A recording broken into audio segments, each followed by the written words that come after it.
Bar crossings are a high-risk boating activity, even for the most experienced boating. There are three types of bars. There's dangerous, there's very dangerous, and there's extremely dangerous. Now, this film will provide you with information on how to make a safer bar crossing. But if in doubt, don't go out.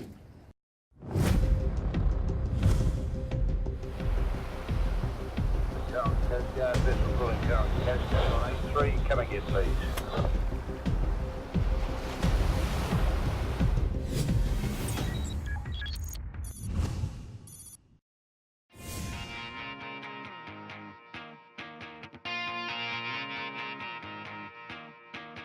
I'm Matt Collicott.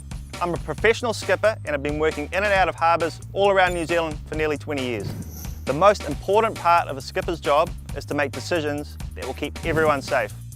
Decisions that will ensure that everyone gets home after a good day out. My name's Roger Hintz and I'm a skipper here at Coast Guard Maketu. I've been a member of Coast Guard for the last 4 years and I have seen firsthand how treacherous the KAITUNA bar can be. I'll be crewing with Matt today as we cross the KAITUNA bar.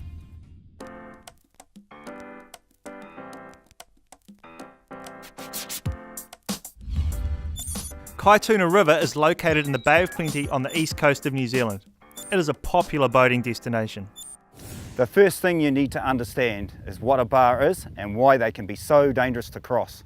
A bar is a build-up of sand outside the entrance of a river or harbour mouth. Bars are formed and they continually change with the shifts of sand and silt throughout the area. Weather, current and tide conditions over the bar cause waves that break in an unpredictable pattern. This creates an unstable and hazardous environment for even the most experienced boatie. Every bar is different, so it's really important to familiarise yourself with the local features of the bar you're planning to cross. The KAITUNA river mouth presents a number of dangerous features. It is a relatively shallow bar. The channel changes frequently, there are strong currents, and there is an abundance of other users, including swimmers, surfers, and fishermen. Your local Maketu Coast Guard unit is a good source for information and advice.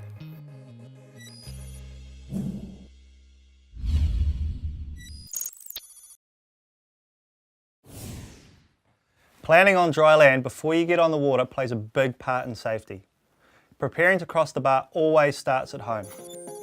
You need to check the weather, tides and get local information. Make sure that you have the right equipment and that it's in good condition. Always have a plan B ready, just in case the bar or the sea conditions mean it's unsafe to cross.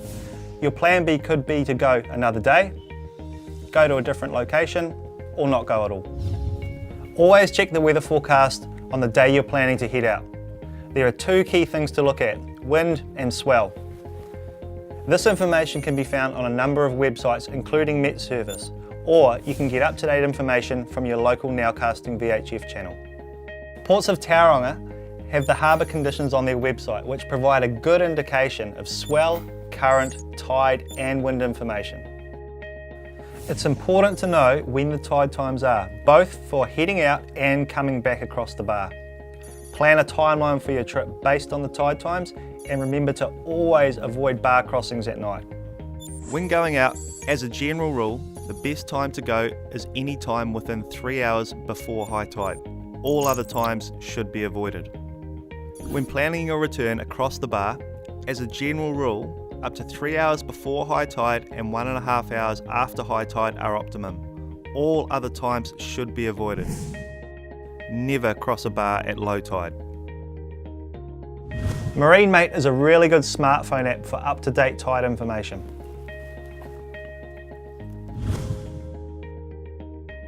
Before you leave, make sure someone knows where you're going and when you'll be back.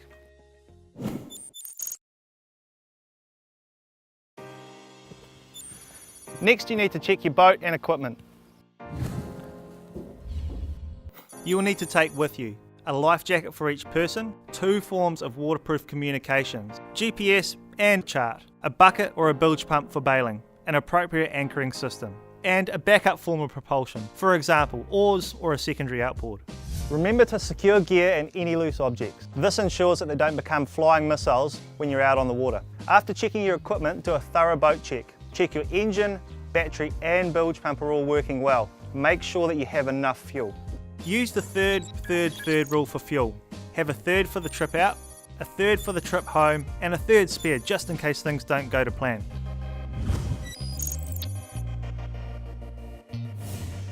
Prior to getting to the boat ramp, head down to the groin to observe the conditions and to plan your route across. But if you are in the area at low tide, come and have a look from the groin and observe where the channel is. The channel here does change quite frequently, and it is essential that you know where it is. If you can't come out at low tide, give the Coast Guard a call. Turn on the Maketu Nowcasting VHF channel, channel 22. This is to double check the local conditions and to confirm whether they are likely to change throughout the day.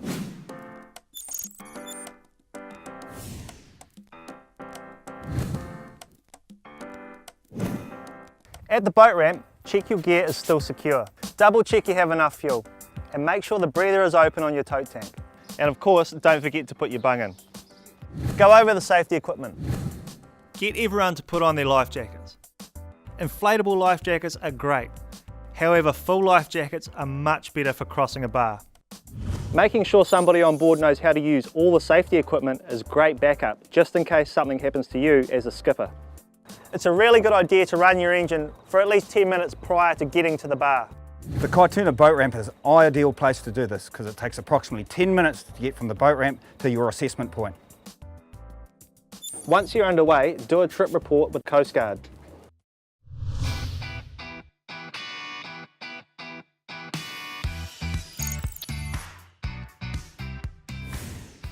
The bar is clearly visible from approximately 50 metres back from the pier. This is a great place to assess the bar. It also gives you the opportunity to turn around and head back if the bar looks too unsafe to cross. We're at a point now where we can assess the bar. First, I'm looking for obstacles in or on the water, things like kite surfers, fishermen, other vessels, logs, buoys or beacons. Now I'm going to watch the waves. So waves will come in sets. Our assessment of the KAITUNA bar could take up to 20 minutes. So we've been here for about 10 minutes and we've had a really good look and we decide it's safe to cross the bar today. A bar with a breaking wave or white water across the entire channel should never be crossed in an open boat. Once you've made your assessment and decided to cross the bar, do a bar watch report with Coast Guard. Identify the channel, choose the calmest place to cross and always avoid breaking waves. Identify any local channel markers. Brief your crew on what's going on. Tell them where to stand, make sure they hold on. Tell them to stay in the same place as people moving around your vessel will create instability. Make sure everyone has 3 points of contact. If you're waiting, watch other vessels cross the bar, but do not assume they know what they're doing. Only one boat should cross the bar at any time.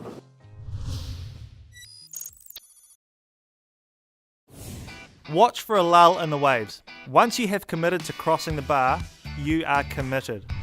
Never turn around on a bar. If you turn around on a bar, a wave can hit you side on, which can easily capsize any vessel. Approach the wave straight on. Proceed with enough speed to make safe headway. Slow down as you reach the wave, but make sure you have enough momentum to carry you to the top of the wave so you can gently come off the back of it.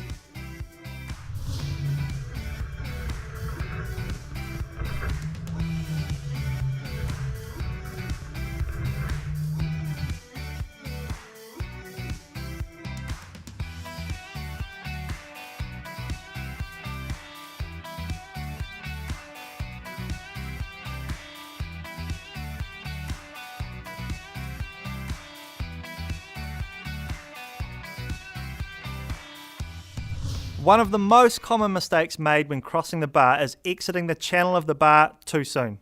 Exiting too early will mean that you could be caught side on by a wave.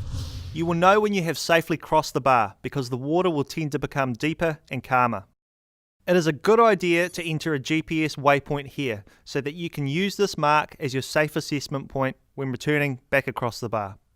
Close your bar watch report when you have safely completed your crossing.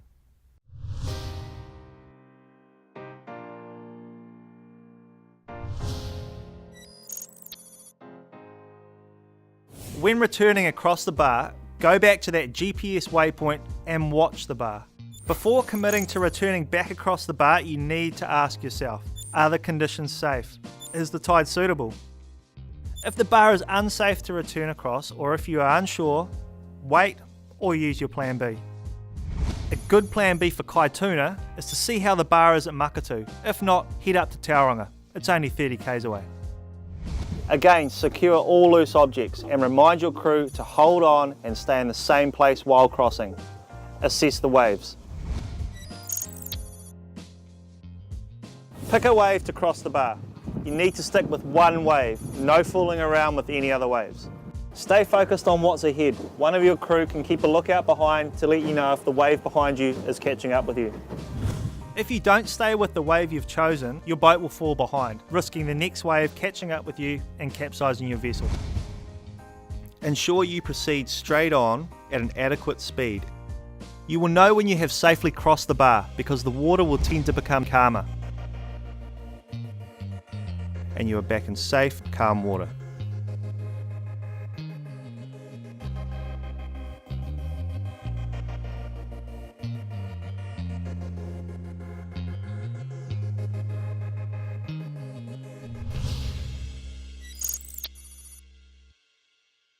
Remember to close your trip report with Coast Guard when you're safely back at the boat ramp. Now you've learnt some really useful tools to help you safely navigate your vessel across a bar. Never attempt bar crossing without knowledge and experience. Head out with someone who knows exactly what they are doing. Remember, always approach bar crossing with the right attitude of caution.